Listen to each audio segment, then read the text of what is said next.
말씀은 예수님이라고 하는 제목입니다. 여러분 신앙생활에 오시면서 한 번도 나는 좌절한 적이 없다, 낙심한 적이 없다, 의심이 들어본 적이 없다, 이렇게 말씀하실 수 있는 분이 계실까요? 아무도 안 계시지 않을까 싶습니다. 만약 그런 분이 계시다면 정말 큰 은혜를 받으신 거죠. 근데 저처럼 연약하고 부족한 사람들은 신앙생활 하다가 수도 없이 많은 그런 의심, 또 낙심, 좌절의 자리에까지 떨어질 때가 있습니다. 아마도 내 뜻, 내 생각과는 전혀 다르게 펼쳐지는 그러한 상황과 어려움 때문이 그것이라고 봅니다. 오늘 본문에 나타나는 제자들도 마찬가지였습니다. 두려움과 의심에 사로잡혔습니다. 낙심과 좌절에 떨어졌습니다. 여러분, 낙심이라고 하는 것은 정서적인 문제이지요. 의혹이 일어나서 아무것도 하고 싶지 않은 슬픔 가운데 떨어져 있는 상태를 우리는 낙심이다라고 표현한다면, 좌절은 의지적인 문제입니다. 낙심이 되어서 도저히 어느 것도 할 수 있는 그러한 의지가 남아져 있지 않는 상태, 그걸 우리는 좌절이라고 말을 합니다. 좌절한 사람의 특징은 새로운 사람이나 일에 대한 용기를 내지 못합니다. 과거 지향적 행동을 하게 되죠. 그래서 과거의 익숙한 자리로 다시금 돌아가려고 합니다. 고향으로, 지도들은 갈릴리로, 디베라 바다로 그들은 돌아가고 있음을 보여주고 있습니다. 이런 분들은 비슷한 처지의 사람들과 어울리고 그 사람들을 통해서 위로받으려고 합니다. 가족들보다는 자기와 똑같이 직장에서 좀 쫓겨나고, 그리고 큰 사업적 위기를 겪은 사람들이 많이 있는 곳, 어디로 갈까요? 예. 제가 언젠가 보니까요, 이 외환위기가 있었던 97년도, 그리고 또 금융위기가 있었던 2007년도에 서울역에 노숙자들이 그렇게 많았대요. 영등포역에도 제가 한번 가봤는데 얼마나 많은 그 노숙자들이 있는지. 왜 그럴까요? 가족보다 거기가 더 따뜻한 것 같아요. 자기와 똑같은 처지의 사람들이 있으니까 거기서 이야기 나누면서 위로받고. 여러분도 혹시 그런 좌절감에 깊이 떨어져 보신 적이 있으십니까? 아마 지금이 그런 시기가 아닐까 생각해 봅니다. 해도 끝이 없는 코로나가 끝나니 또 전쟁이 터지고, 이 전쟁이 한두 달이면 끝나겠지 했는데 지금 7개월이 넘어서서 내년까지도 넘어간다는 그런 비관적인 이야기를 들을 때 우리는 참으로 좌절감이 밀려오는 것이죠.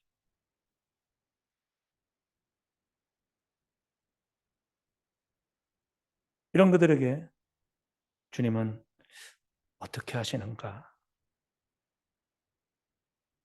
마태복음 28장 10절에 보면 부활하신 주님께서 찾아오십니다. 먼저 천사들이 여인들에게 이런 말을 합니다. 예수님이 빈 무덤이니까 너무 걱정하고 있을 때 천사가 이런 말합니다. 이에 예수께서 그 천사들이 가고 난 다음 예수께서 이런 말씀하십니다. 무서워하지 마라.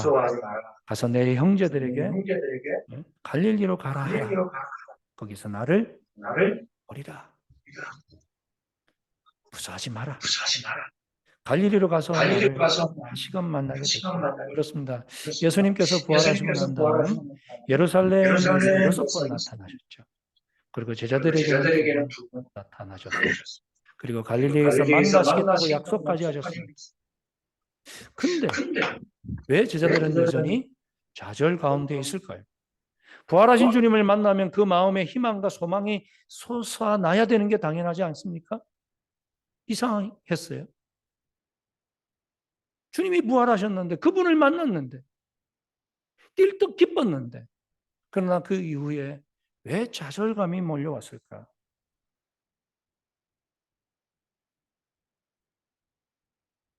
그 이유는 빛 대신 주님을 만나면 만날수록 나의 더럽고 추악한 모습이 나타났기 때문에, 빛이 강할수록 어둠의 그림자가 짙어지듯이, 부활하신 주님을 만나서 처음엔 기쁘긴 했는데 그 이후에 바로 나 자신이 보여지는 겁니다. 주님이 십자가실 때 나는 뭐 했지?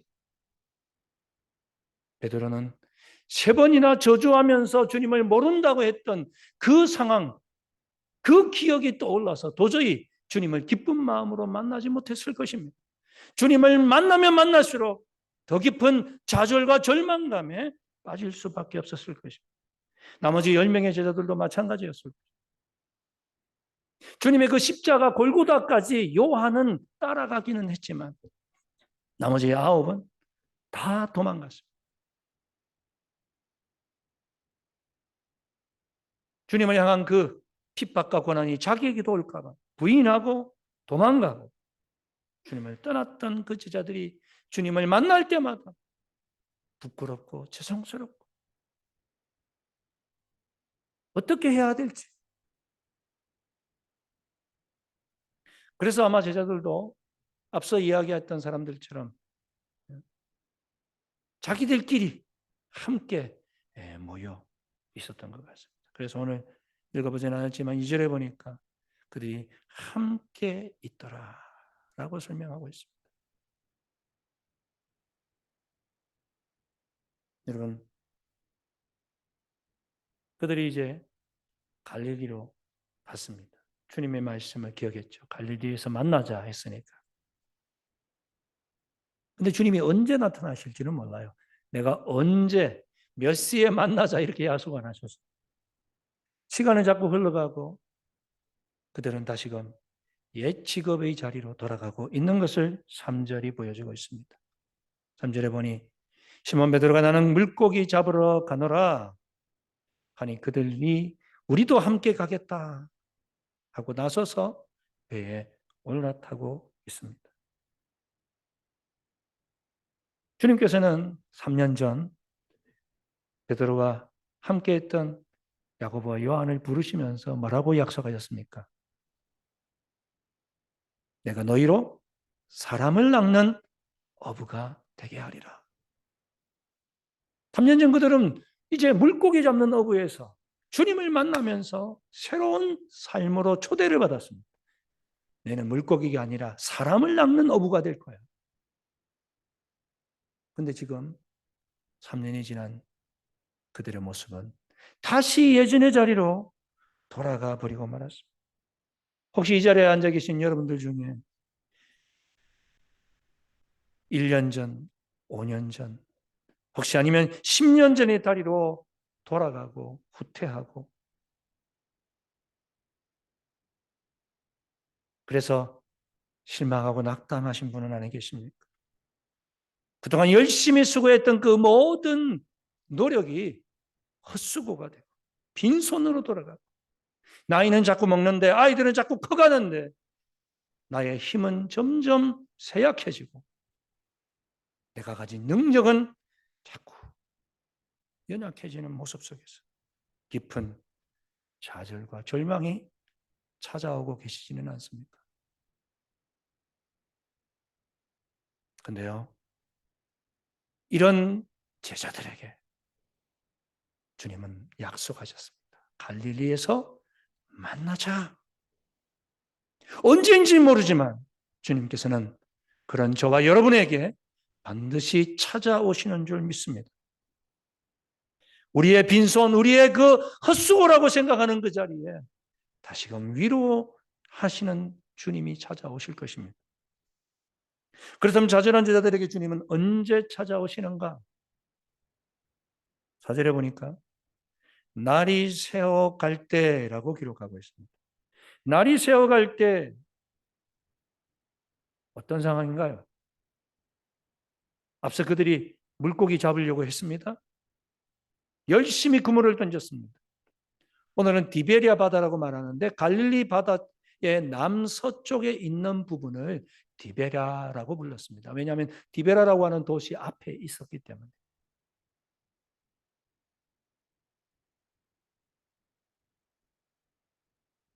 이 디베레아 호수는요, 굉장히 물이 맑아요.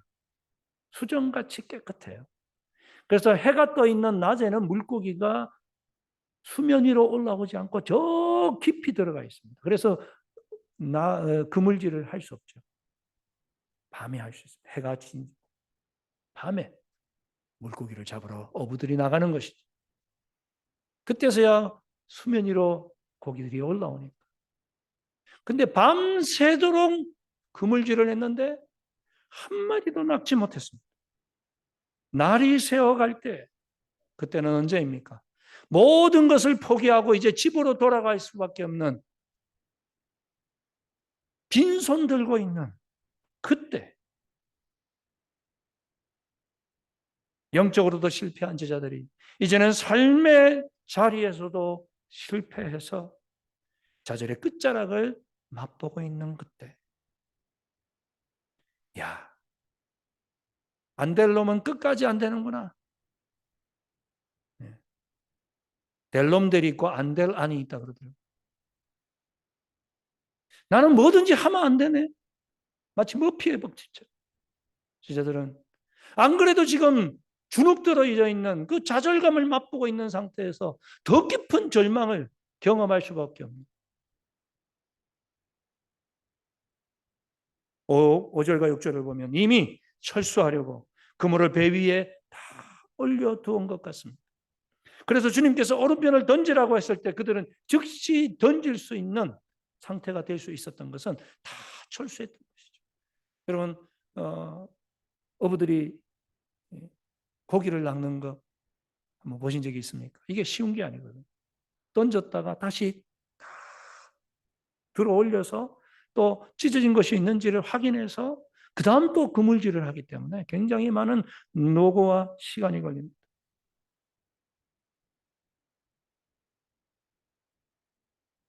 이제는 다 오늘은 틀렸다 생각하고 걸어가려고 포기하고 있는데 희망이 없는 그 순간 주님께서 찾아오셨습니다.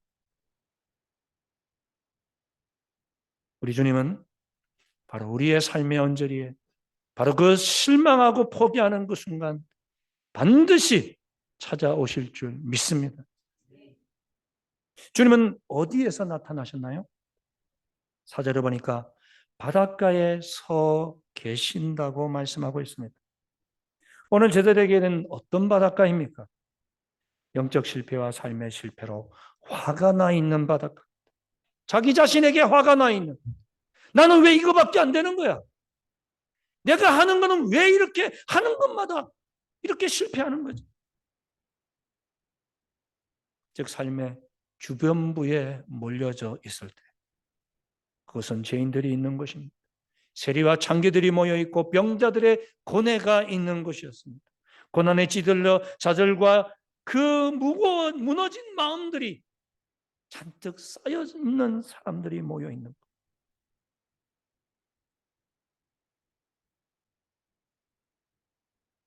여러분, 주님은 절대 삶의 중심부에 서 계시지 않는다는 사실을 아십니까?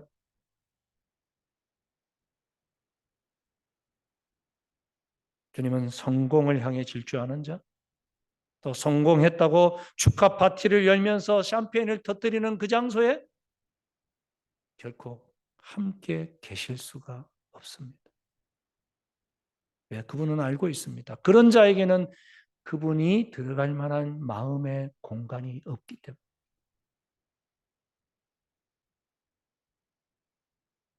성공의 자리에는요, 주님이 들어갈 여유가 없어요. 공간이 없어요. 그래서 주님은 그런 자리에는 찾아가지 않으십니다. 삶의 중심부에서 주님은 자신을 드러내기를 기뻐하지 않으십니다. 돈 많고 권세 많고 지식 많고 성공을 장악하는 그 자리에는 주님께서는 찾아가지 않으십니다. 오히려 절망과 좌절의 자리에 임마누엘로 함께 하시는 분이 우리 주님이신 줄 믿습니다. 사실 제자들은 주님을 따라 나섰을 때 큰 꿈을 갖고 있었습니다. 야, 이렇게 능력이 많으신 하나님의 아들과 함께 있다면 우리의 삶은 앞으로 걱정 끝. 이제는 행복 시작이다. 그분이 말씀하시니 귀신이 떠나가고 손을 얹으니 병자가 낫고 문둥병에서 고침을 받고 심지어 죽은 자까지도 살리고 물고기 2마리와 보리떡 5개로 5천 명을 남자만 해도 먹이고 이건 뭐 걱정 없네. 그러다 보니 제자들끼리 네가 높냐 내가 높냐 서로 높은 자리 차지하려고 시기 질투 벌이고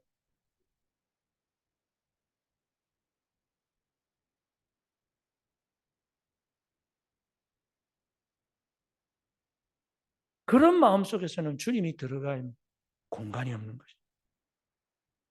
왜 주님은 세상의 중심부에 서지 않으십니까? 이것은 마치 돼지에게 진주 먹거리를 던져주는 것과 같기 때문에 그렇습니다. 주님의 가치를 알지 못합니다. 삶의 거짓된 허위 허식에 덮여 살기 때문에 자신의 영이 헐벗고 얼마나 굶주려져 있는지를 깨닫지 못하기 때문에 성공을 쫓는 물러방처럼 자신이 그것에 타 죽는 것도 모르고 달려가고 있는 그 영혼에게는 아무리 주님을 가르쳐줘도 주님의 가르침이 들어가지 않는 것이죠. 혹시 이 자리에 앉아 계시면서 그러한 주님이 들어가지 못할 마음을 공간에 여유가 없는 그러한 분이 계시지는 않습니까? 왜입니까? 세상이 내 마음에 가득 차 있기 때문에 그렇습니다. 실패와 절망의 자리는 이제 내 마음에서 세상을 드러내고 주님을 집어넣을 수 있는 기회인 줄 믿습니다. 절망이 깊어야 희망의 가치를 압니다. 좌절한 자에게는 다시 산다는 것이 어떤 의미인지를 그는 알고 있습니다. 죽음의 고난에 시달리는 자라야 생명의 찬란함의 가치를 이해하는 것이죠. 그래서 교회는 주님이 서 계신 곳, 주님의 마음이 가 있는 곳에 향해야 될 줄 믿습니다. 삶의 중심에 밀려나 스스로 실패했다고 낙심하고 좌절한 영혼들에게 교회는 찾아가서 일으켜주고 위로해주고 세워야 될 줄 믿습니다. 엠마오로 절망하여 내려가는 사람들을 찾아가신 주님. 인생의 배댓가로 떠밀려가서 어떻게 살아야 할지 절망하고 있는 그들을 찾아오신 그 주님. 그 주님이 바로 우리들에게도 동일한 위로와 사랑의 손길로 찾아오실 줄 믿습니다. 세 번째로 주님은 좌절한 자들을 어떻게 회복시키십니까? 5절에 보니까 이렇게 말씀이 기록합니다. 얘들아, 밤새 그물질하고 지쳐있는 그 빈손의 허탈함과 새벽 추위에 덜덜 떨고 있는 제자들에게 주님 말씀하신 첫 마디가 얘들아, 헬라어로 파이디아라고 하는 단어인데 이것은 파이디온이라고 하는 단어에서 왔습니다. 어린아이, 만 7세 이하의 아이들을 가르치는데요. 이 파이디온 성교회가 바로 여기서 나왔거든요. 아이들을 향한 깊은 사랑으로 부모가 부르는 그 소리가 바로 얘들아, 우리들을 사랑하는 그 주님의 마음. 얘들아, 오늘도 동일한 음성으로 우리에게 불러주시는 줄 믿습니다. 그 다음 하신 말씀이 고기가 있느냐? 인생의 문제를 탁 찌르시죠. 밤새도록 고기 잡으려고 했는데 너희들 손에 고기가 있느냐? 없나이다. 인생의 노력의 한계가 무엇인지를 아는 자들은 뭐 길게 그냥 구질구질한 그런 변명 늘어놓지 않습니다. 주님, 없습니다. 나의 형편, 나의 모습 그대로 적나라하게 주님 앞에 내려놓는 것이죠. 주님, 나는 없습니다.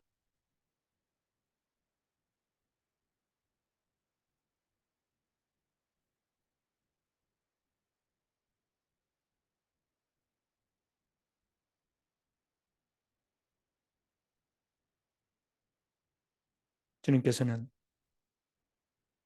자신의 부족을 고백할 때 그때 해결책을 주시는데요. 뭐라고 말씀하십니까? 오른편에 그물을 던져라. 재미난 게 본문에 보니까 아직 그때까지만 해도 예수님인지 그들이 확신하지 못했어요. 어렴풋이 아마 예수님인 것 같아라는 생각을 가졌을까요? 어떻게 해요? 비슷한 상황이 3년 전에도 있었거든요. 물고기가 있느냐? 없습니다. 깊은 데로 가서 그물을 던져라. 그 3년의 기억이 3년 전의 기억이 떠오른 거죠. 주님인 것 같은데. 말씀에 의지해서 오른편에 던졌더니 어떻게 되었습니까? 결과가. 153마리. 3년 전에는요. 그냥 2배에 가득 찼더라 이렇게만 기록했지 몇 마리인지 말씀 안 했는데 오늘은 특별히 153마리. 모나미 볼펜의 창업자가 이 말씀 듣고 모나미 153을 만들었다는 거 들어보셨나요? 153마리. 그물이 찢어질 정도로 가득 찬 열매를 거두게 된 것이죠. 절망의 자리에 우리 주님은 반드시 찾아오십니다.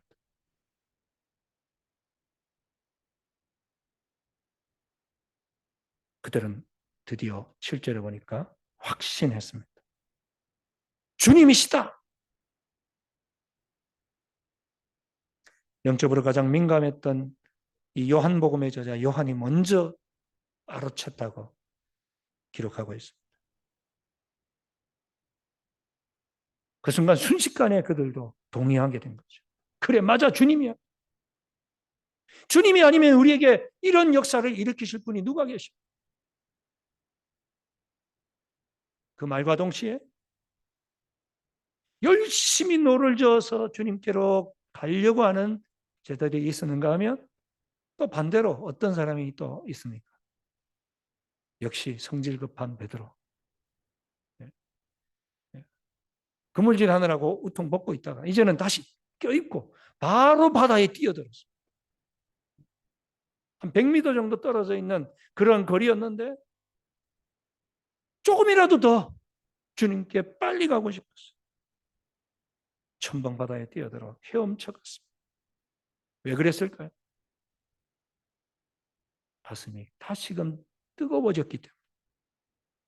절망과 좌절의 정점에 찾아오신 주님을 다시 만났기 때문에. 옛사람을 행복시켜 주시는 그 주님을 다시 만났다는 그 사실로 인해서 어서 빨리 주님 만나고 싶어. 그는 가장 물이 차가운 그 새벽에 주저하지 않고 뛰어들었던 거죠. 그렇습니다, 여러분. 가장 추울 때가 가장 뜨거워질 때인 줄 믿습니다. 우리의 인생에 가장 힘들고 어려운 겨울이 찾아오고 있습니다. 그렇지만 그때가 가장 큰 은혜를 경험할 때인 줄 믿습니다. 퀘이커 교도들은 서로의 신앙을 나누면서 이런 질문을 던진다고 그래요. 첫 번째 질문이 당신의 일생 중 영혼이 가장 추웠을 때는 언제입니까? 이렇게 질문을 던집니다. 두 번째는 당신의 일생 중 당신의 영혼이 가장 뜨거웠을 때는 언제입니까? 여러분의 영혼이 가장 추웠을 때 그리고 가장 뜨거웠을 때인가 언제였습니까? 대부분은 이렇게 이야기합니다. 가장 추울 때가 가장 뜨거웠습니다.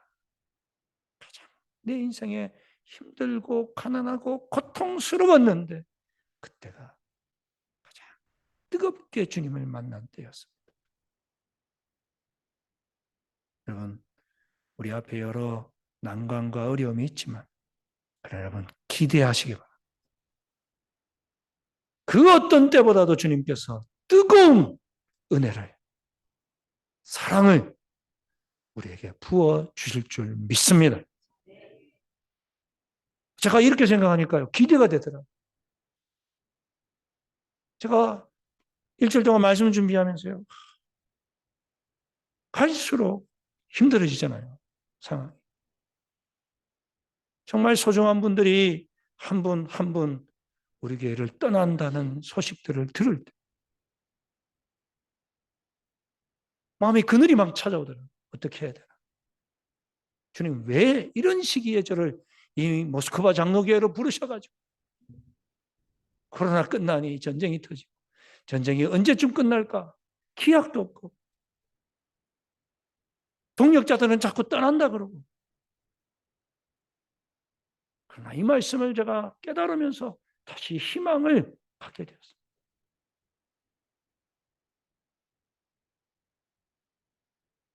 내 인생에 가장 추울 때가 가장 뜨거울 때이다. 아멘이시죠? 기대하십시오. 우리의 생각을 뛰어넘는 은혜가 여러분을 기다리고 있습니다. 주님 준비해 놓고 계십니다.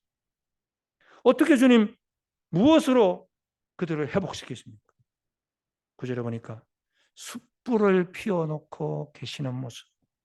밤새 추위했던 제자들에게 먼저 필요한 것은 따뜻한 온기였죠.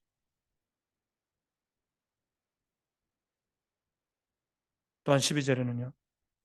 생선과 떡을 준비해 놓으시고 와서 저 밥 먹어라. 육신의 양식을 주님께서 미리 준비해 놓으셨습니다. 영의 양식 이전에 먼저 육의 양식을 주님 준비해 주셨어요. 13절에 보니까 지금 잡은 생선도 좀 가져와라. 그렇게 말씀하고 계십니다. 지금 제자들 앞에 두 가지 종류의 생선이 놓여져 있어요. 하나는 주님이 직접 준비해 놓으신 생선. 또 하나는 그들이 잡아가지고 온 생선. 어떤 의미일까요? 한 종류는 주님이 늘상 공급해 주시는 말씀이라고 저는 생각합니다. 또 하나는 삶의 거칠은 바다에서 경험하고 체험한 그 주님. 나의 삶을 인도해 주시는 그 체험한 그 말씀, 나의 삶에 감동을 준 그 말씀을 준비해 주신 것이라고 저는 생각합니다. 이 두 가지 말씀이 여러분 앞에도 주님께서 차려 놓아 주실 줄 믿습니다. 마지막 다섯 번째, 왜 주님은 우리를 회복시키실까요? 물론 사랑해서이지요. 그러나 단순한 위로를 위해서만 우리를 찾아오시는 분이 아니라고 하는 사실을 본문에서 발견하게 됩니다. 그래서 15절, 16, 17절에 베드로에게 주님은 물으십니다. 베드로야, 네가 나를 사랑하느냐? 한 번도 아니고 세 번씩. 예, 주님. 내가 주님을 사랑하는 줄 주께서 아십니다.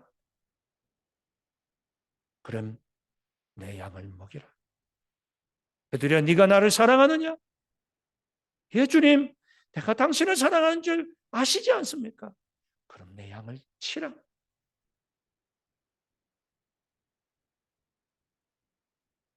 그렇습니다.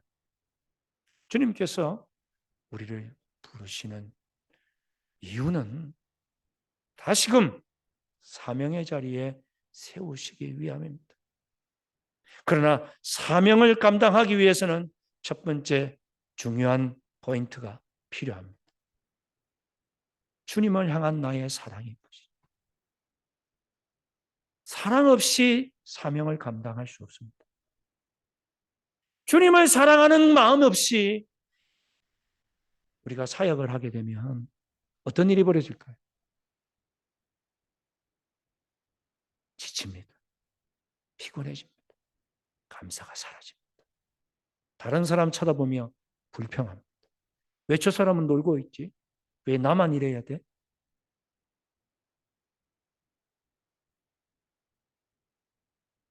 그래서 주님, 다시금 이들을 회복시키시면서 묻는 것이죠. 너 나 사랑하니?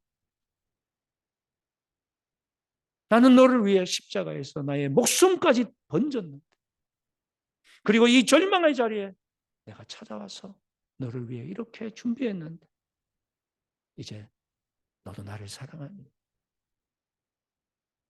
여러분, 주님 사랑하십니까? 주님 사랑하십니까? 이 사랑이 있어야 합니다.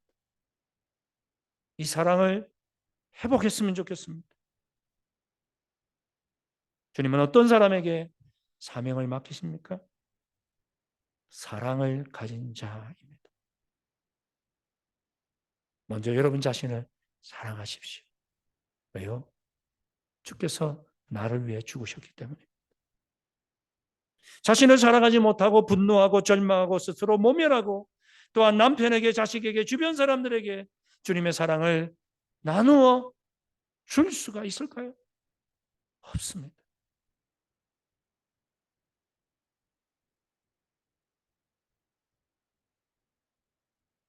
이 시간 우리가 주님의 사랑을 다시금 회복하고 주님이 우리에게 맡겨주신 사역의 자리로 나아갈 수 있었으면 좋겠습니다. 좌절은 우리를 향한 주님의 사랑과 긍휼, 그리고 주님을 향한 우리의 사랑과 헌신으로만 극복할 수 있습니다. 주님은 이렇게 7 제자들을 디베랴 바다에서 만나 주셨습니다. 오늘도 주님께서 만나 주시고 우리에게 이전에 경험하지 못했던 놀라운 은혜로 채워 주실 줄 믿습니다. 그 은혜로 주님의 그 사랑을 나누는 저와 여러분이 될 수 있기를 축복합니다. 우리 고백하는 찬양을 드렸으면 좋겠습니다.